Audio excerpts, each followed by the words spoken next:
Om Swastiastu, nama saya Pinandita Jerogede Dwije, Cening Sutarna. Di sini saya selaku pemangku pura di Pura Sanggabuana Lanut Iswahyudi, Magetan. Posisi pura ini adalah di wilayah Lanut Iswahyudi. Tapi pengemong pura adalah seluruh umat Hindu yang ada di Kersidanan Madiun. Satu-satunya pura yang ada di Kersidanan Madiun ya di sini. Sedangkan di tempat lain seperti di Goranggareng itu ada sanggar. Di Ngawi juga ada sanggar. Ponorogo sudah pernah ada tapi belum bisa difungsikan. Sedangkan pada hari ini kebetulan bapak-bapak dari Gus Durian datang. Sekaligus saya mengucapkan selamat datang. Semoga apa yang Bapak Ibu inginkan untuk mengetahui tentang Pura Sanggabuana ini bisa kami berikan penjelasan sekedarnya. Jika ada pertanyaan yang tidak kami bisa jawab, kami minta waktu. Kebetulan juga pada hari ini pas Sabtu Kliwon, wukunya landep adalah upacara persembahyangan tumpak landep namanya. Kalau di Jawa sudah biasa tumpak itu Sabtu ya. Tumpak landep itu khusus untuk piodalan persenjataan. Kami dari Hindu mengenal di pura ini ada senjata Nawasange, ada keris. Itu adalah hari inilah otonannya dia. Weton kalau di Jawa. Saya kira itu mungkin apa yang Bapak Ibu ingin ketahui silahkan dipertanyakan. Semoga kami bisa melayani dengan sebaik-baiknya. Di pura ini sendiri Pak, ada berapa bagian bangunan yang di pura ini Pak? Pura kita ini termasuk kahyangan, terdiri dari Trimandala. 3 ruang. Mandala utama, ini Mandala Madya, sedangkan yang di luar itu namanya Nista Mandala. Mandala utama itu khusus untuk tempat persembahyangan umat menyembah kehadapan Ide Sang Hyang Widiwasa, Tuhan Yang Maha Esa. Sedangkan yang di Madya Mandala ini ada beberapa pelinggih suci, tapi umumnya digunakan untuk kegiatan sosial. Jadi kalau ada gotong royong, menyiapkan sarana-sarana upacara, ini tempatnya, ini balai pertemuan ini.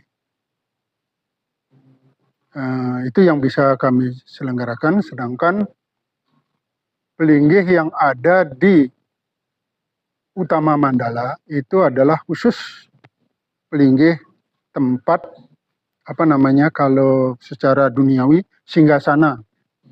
Kami hanya menyiapkan singgasana kepada Tuhan Yang Maha Esa. Jika melaksanakan persembahyangan, biasanya pemimpin upacara seperti saya Pinandita atau Pandita itu mengundang beliau dulu, dilinggihkan di singgasana beliau.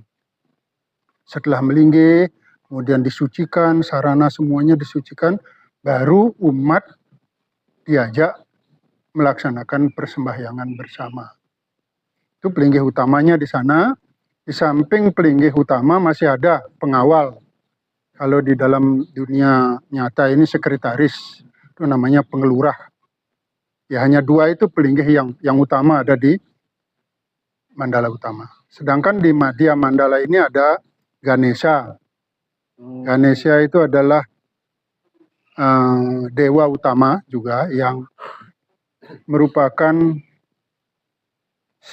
manifestasi Betara Siwa yang memberikan beberapa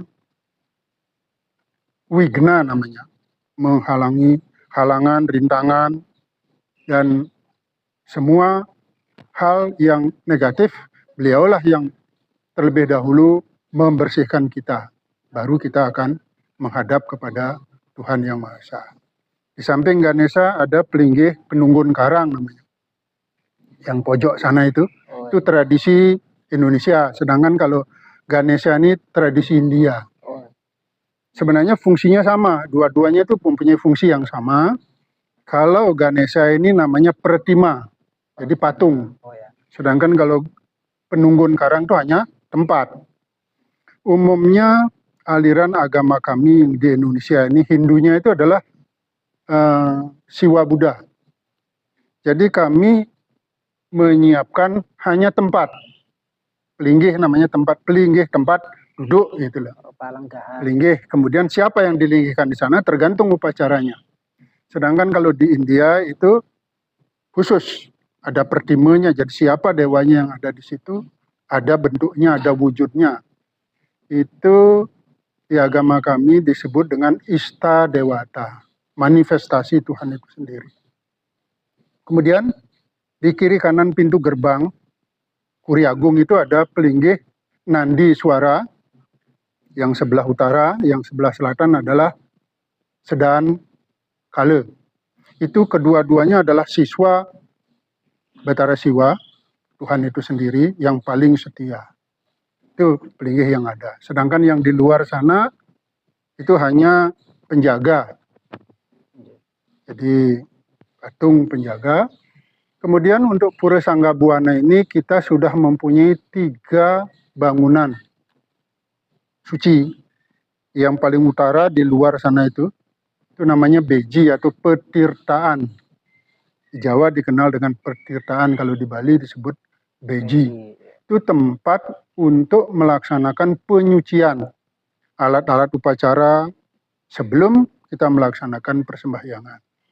Sedangkan yang sebelah selatannya itu di tengah-tengah itu ada namanya Candi Kamoksan.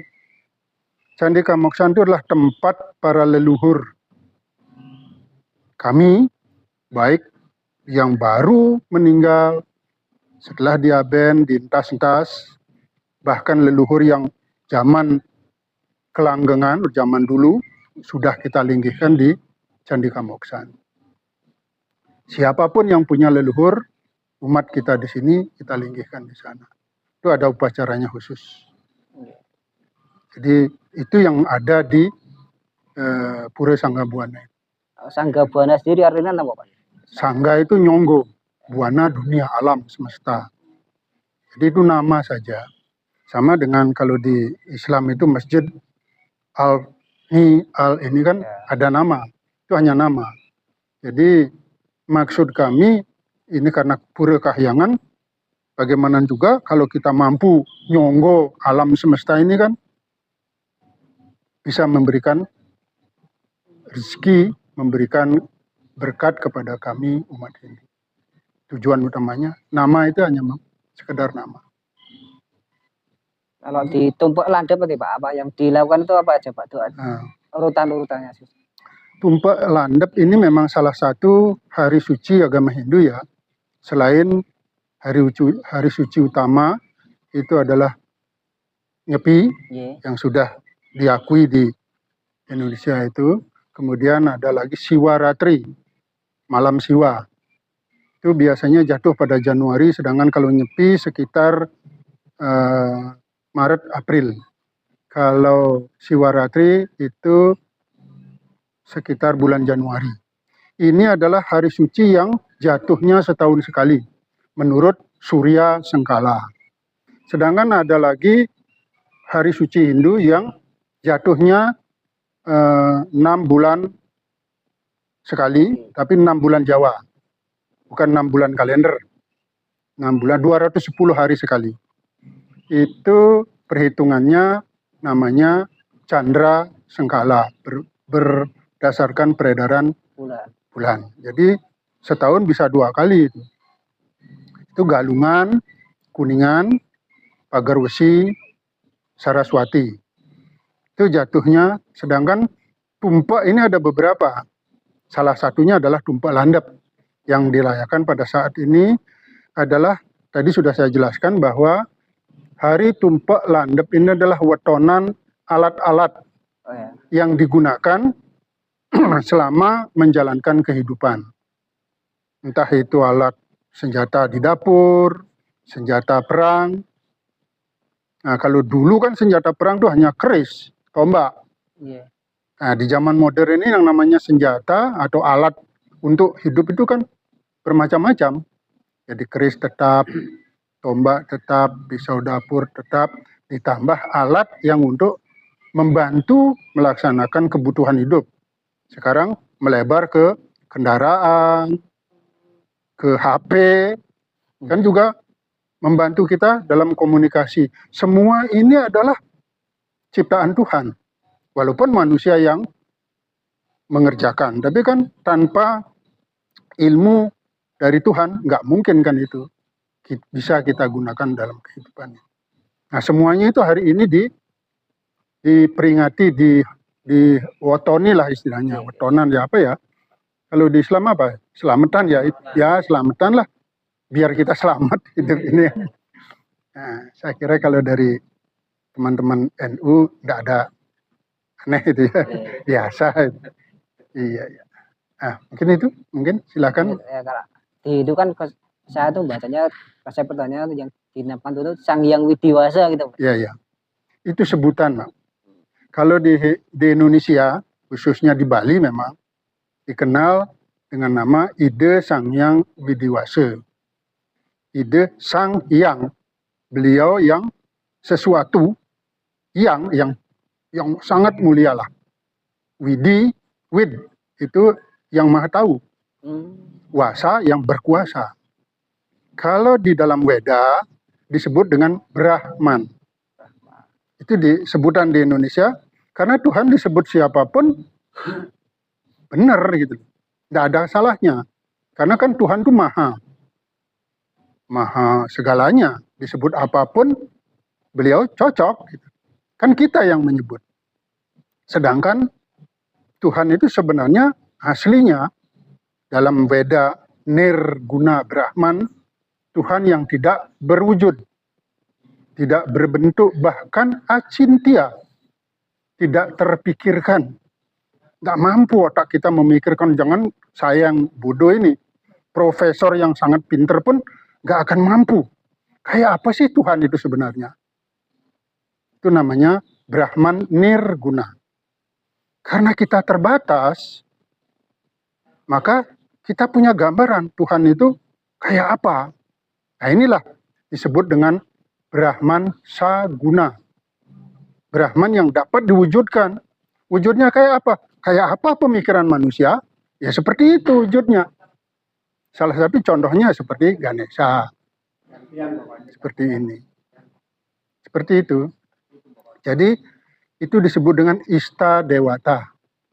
Jadi penyebutan Tuhan sebagai manifestasi beliau sesuai dengan gambaran yang ada dalam diri manusia. Dan ini tidak 1-2 orang yang menggambarkan itu, tidak 1-2 orang. Ada banyak maharsi. Jadi maharsi itu sudah jauh di atas kami. Yang hidupnya hanya untuk untuk kesejahteraan alam semesta. Beliau sangat suci. Beliaulah yang punya pemikiran, menerima wahyu. Wujud-wujud ini pun berupa wahyu. Karena beliau terima dalam waktu 1/15 detik. Gambaran seperti ini. Dan itu tidak 1-2 orang. Ribuan maharsi mendapatkan wahyu seperti itu dan sama. Seperti contoh Saraswati, wujudnya begini, itu semua ada artinya. Kenapa? Gambaran kita. Ilmu pengetahuan itu kayak apa? Ilmu pengetahuan itu menarik, maka digambarkan dengan seorang putri yang cantiknya bukan luar biasa. Beliau ilmu pengetahuan itu mengalir, tiada pernah berhenti. Digambarkanlah bahwa Saraswati memegang genitri Japamala atau di Islam disebut tasbih. Itu kita berdoa tidak pernah bisa berakhir, tiada ujung, tiada pangkal. Ilmu pengetahuan seperti itu. Yaitu simbol-simbol daripada hasil pemikiran untuk dapat menggambarkan Tuhan itu seperti apa. Coba Bapak sendiri kalau tidak punya gambaran tentang Tuhan, bagaimana kita menyucikan beliau dalam pikiran kita. Itulah dengan simbol-simbol, dengan ya Bapak Ibu, dengan coba Ibu berjilbab, kan merasa lebih suci daripada tidak berjilbab. Saya kira sama saja itu, karena kita sama-sama manusia yang punya kemampuan berpikir sangat terbatas. Sedangkan Tuhan tak terbatas. Mungkin cukup puas. Kalau kurang, monggo ditanya lagi. Sebenarnya di Hindu dan Islam ada kemiripan. Kalau di Islam kan ada rukun iman. Di Hindu itu saya kemarin baca ada Pancasrada. Ya. Begini, kalau kami mendengar, tapi juga tidak begitu paham ya. Kalau di Islam kan ada 5 rukun. 6 Pak. Memang sama-sama 5, tapi jauh sekali bedanya. Kalau kami disebut dengan Pancasrada. 5 keyakinan. Itu filsafat utama dalam agama Hindu. Yakin dengan adanya Tuhan atau Brahman itu tadi, dari nirguna menjadi saguna, itulah Brahman. Kita harus yakin itu. Itulah ciri-ciri agama Hindu. Yang kedua adalah Atman. Setiap ciptaan Tuhan ada Atman. Di dalam tubuh manusia disebut dengan Atman, di dalam hewan disebut dengan Janggawa, sedangkan di tumbuh-tumbuhan disebut dengan Sawitra. Namanya berbeda, tapi sebenarnya sama.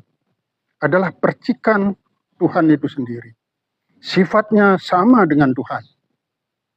Di dalam diri manusia ada Atman yang punya rasa kasih sayang sama dengan Tuhan. Dan tidak pernah mengalami kematian. Sama seperti Tuhan itu sendiri. Makanya kalau manusia ini tidak ada Atmannya, dia namanya mati. Atman itulah yang menghidupi kita. Mungkin hampir sama dengan roh itu ya. Tapi di kami antara roh dan Atman ada bedanya sedikit. Atman itu adalah badan penyebab. Jadi tubuh manusia ini terdiri dari 3 badan. Trisarira namanya. Yang pertama badan kasar. Ini diciptakan oleh Tuhan dengan 5 unsur sat yang disebut Panca Maha Buta. Buta itu mati, jadi 5 unsur yang mati. Teja, apah, teja itu panas, apah itu air, bayu, udara, terus pertiwi, itu sat padat. Kalau di Islam tanah, sedangkan yang terakhir adalah eter atau unsur yang maha suci. 5 unsur inilah membentuk badan kasar. Kemudian yang kedua adalah suksma sarira, badan halus. Terdiri dari panca, tanmatra, panca, indria, banyak. Dan itu unsur-unsur halus yang ada dari atmosfer. Disatukan. 2 badan ini semuanya mati. Akan hidup kalau dihembuskan Atman di dalam tubuh. Badan kasar, badan halus masih terdiri dari berapa lapis? Ada 7 lapis, ada 5 sat. Nah, salah satu unsur dari itu adalah badan eteris namanya. Saat orang tidur, itu badan eterisnya bisa keluar. Tapi nggak bisa jauh, hanya 1,5 meter. Jika kalau Bapak mimpi, ya itu badan eteris itu. Keluar, masuk. Begitu kita sadar, dia masuk ke dalam tubuh lagi. Kalau mati penasaran, biasanya itu di kuburan itu. Badan eteris itu. Yang disebut dengan hantu kuburan itu. Kemudian, yang ketiga adalah badan penyebab. Yang menyebabkan kita hidup yang disebut dengan Atman. Itu percikan daripada Brahman. Brahman, Atman, Aikyam. Tuhan dan Atman itu sama fungsi. Sama sifatnya. Makanya, maaf ini ya, ini bedanya. Kalau di Hindu, khususnya yang di Indonesia ya, di India saya juga nggak begitu paham, tapi mestinya juga ada benang merahnya.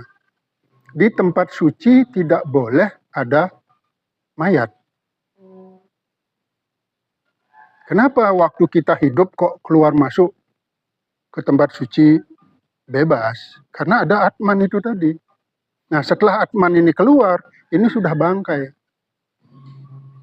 Tidak boleh dibawa ke tempat suci. Ini bedanya.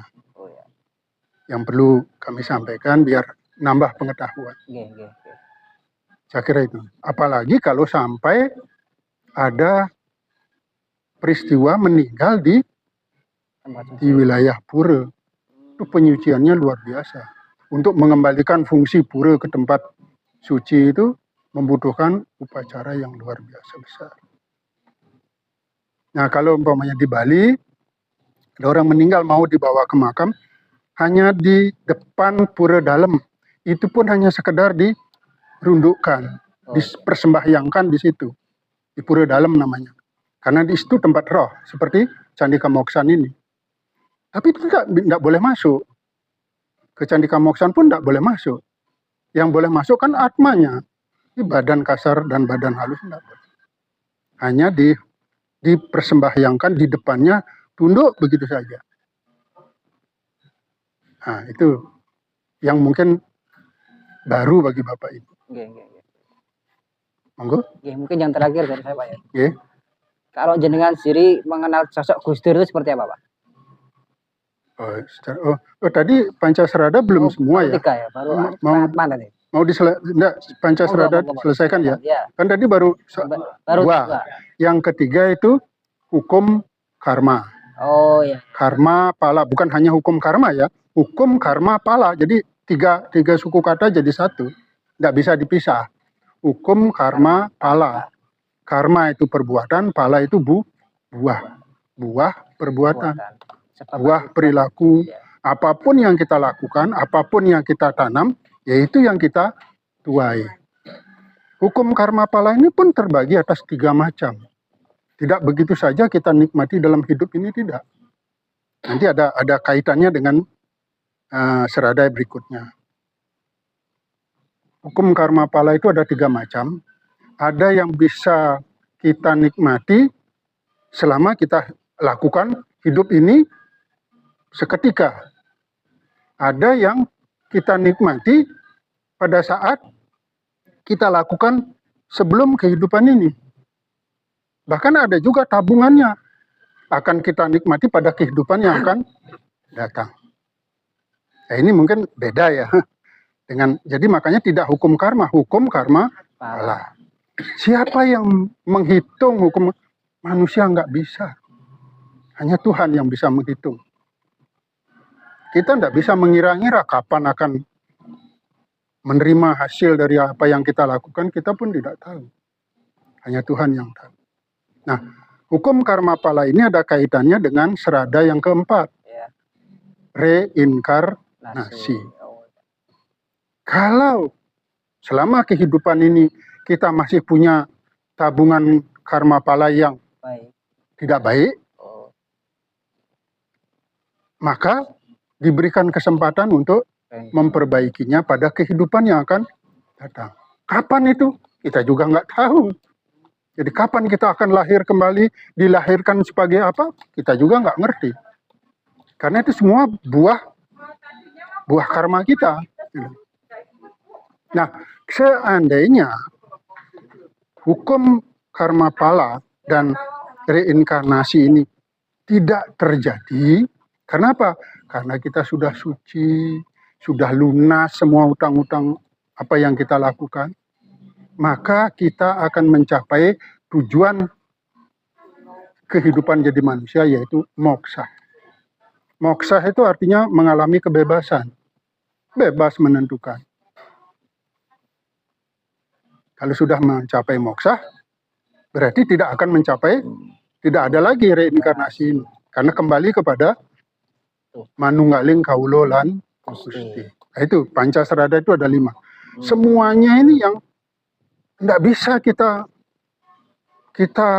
apa ya, seperti Brahman itu sendiri kan kita tidak bisa membayangkan kayak apa sih, karena tubuh daripada Tuhan itu adalah alam semesta ini, badan dari, makanya pada persembahyangan itu nanti ada simbol badan Tuhan itu namanya daksina. Itu ada 13 macam di dalamnya.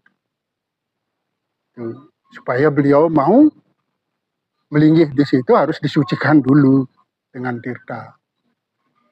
Ya itulah yang disebut Pancasrada tadi. Jadi ya sama-sama 5 tapi berbeda dengan 5 rukun Islam ya. Nah kalau di Islam kan ada naik haji. Kalau kita naik ke nirwana. Nah ini nirwana itu pun sebenarnya masih alam gitu. Jadi moksa itu yang terakhir. Jadi moksa kembali kepadanya, naik ke alam beliau, ke Tuhan itu sendiri. Karena kita atma itu kan berasal dari Tuhan. Selama atma ini kotor, tidak akan bisa kembali kepadanya. Setelah atman ini suci, baru kembali kepada yang maha suci. Gitu. Yang terakhir tadi Pak. Ya. Pendapat. Sudah 5 Sudah 5 itu tadi. Ya, Brahman, Atman, hukum karma pala, reinkarnasi, moksa. Itu sudah lengkap kalau itu. Itu filsafat inti dari agama Hindu yaitu. Ya, filsafat agama Hindu itu intinya itu. Kalau ini sudah diyakini, Hindu udah diyakini. Penilaian pandangan jenengan tentang sosok Gus Dur. Ya itu tadi. Kalau kami, sepengetahuan kami ya, sejak SMA sih saya sudah mendengar nama Gus Dur, karena beliau sering datang ke Bali, terutama kepada kepala sekolah kami, Bu Gedong namanya, itu di Candi Daksa, beliau punya asram. Kalau di Jawa ini pondok pesantren ya, kalau di Bali namanya asram, kalau agama Hindu itu kan mengenal asram ya. Di Bali ada, Bu Gedong punya asram namanya Candi Daksa di Karangasem sana. Setiap ada perayaan apapun, Gus Dur mesti datang ke sana. Nah, sepengetahuan, karena saya kan tidak begitu dekat ya. Saya pernah dekat dengan murid beliau, siapa namanya? Yang pernah menjadi ketua NU yang terakhir sebenarnya. Waktu kami punya kegiatan di Madiun itu, KPAKM, saya sendiri yang menjemput beliau ke Surabaya untuk memberikan ceramah di Madiun. Dari beliau lah banyak kami menerima Gus Dur kayak apa. Beliau memang cerdas, tidak hanya sekedar nasionalis. Jadi apa ya? Ya humanis, ya betul. Toleran. Ya kalau soal toleran jangan tanya lah. Beliau rajanya toleran itu. Nah, makanya pada waktu kami Hindu berdoa di sana, ada beberapa aliran yang tidak bisa terima. Beliau sendiri menerima, kok orang lain nggak menerima. Ya, nah, sama di sini juga pernah saya malam-malam ditelepon sama umat di sini. Pak Mangku kok di pura rame jam 12 malam. Ada apa ya? Loh, saya di rumah itu enggak ada kegiatan apa-apa di pura. Coba aja Pak Gede ke pura tanya beliau-beliau yang ada di pura ngapain di pura. Ternyata orang-orang NU pakai kopiah, pakai sarung, meditasi di depan Padma itu. Ditanya, loh Bapak kok agamanya Islam kok sembahyang di pura? Nah, saya habis sembahyang di sini sampai di rumah tenang itu Pak. Saya rasanya damai, tenang. Padahal tadinya gelisah, ya enggak tahu apa sebabnya gelisah ya. Datang ke sini kok pulang sampai di rumah katanya damai. Dan gimana Pak Mangku? Dilarang apa enggak? Kalau beliau sembahyang ya, menurut mereka enggak apa-apa. Asal tidak merusak di pura itu. Dan beliau mendapat ketenangan, kedamaian. Berarti kan Tuhan menerima. Loh, kalau kita sebagai manusia menolak, melarang, ya nanti kita yang salah. Selama Tuhan menerima apapun caranya, dan beliau tidak merusak, meditasi di situ. Inti dari ajaran kami juga meditasi. Ya, enggak apa-apa Pak. Biarkan aja, selama beliau bahkan mau meditasi di sini kan menghormati kesucian pura, dihormati. Karena nggak ada jaga, waktu di sini nggak ada yang jaga malam. Kalau sekarang kan ada yang jaga. Ya seperti itu. Kalau saya kira Gus Dur juga seperti itu. Jadi kita beda agama, Tuhan kan tidak membedakan kita. Apapun caranya, bagaimanapun caranya, asal Tuhan menerima. Kami juga begitu. Dengan cara apapun mendekatiku, akan kuterima. Asal tulus dan ikhlas. Perbedaan kini yang menciptakan ya juga Tuhan. Ya, saya kira begitu pandangan saya terhadap Gus Dur, karena memang tidak kenal secara pribadi, jadi tidak bisa. Tapi penilaian saya seperti itu. Mungkin itu Pak. Terakhir mungkin nasihat jenengan buat pemuda-pemuda terhadap lintas agama, kerukunan beragama itu bagaimana? Nah, itu saya kira di FKUB, di kerukunan di Gus Durian ini kan sudah sering-sering diajarkan. Ya, tinggal melaksanakan saja. Kita saling menghargai, saling menghormati. Seperti kami di sini, tidak sembarangan orang boleh masuk ke Mandala Utama, ya dihormati. Kalau memang kepingin, seperti saya juga, kalau Bapak Ibu kepingin ke Jeruan, nggak apa-apa. Asalkan ngikuti juga aturan kami. Kami ngikuti aturan Bapak Ibu, Ibu juga kan sudah nggak ada masalah. Saya kira gitu ya. Matur nuwun Bapak. Terima kasih sama-sama. Om Santi, Santi, Santi.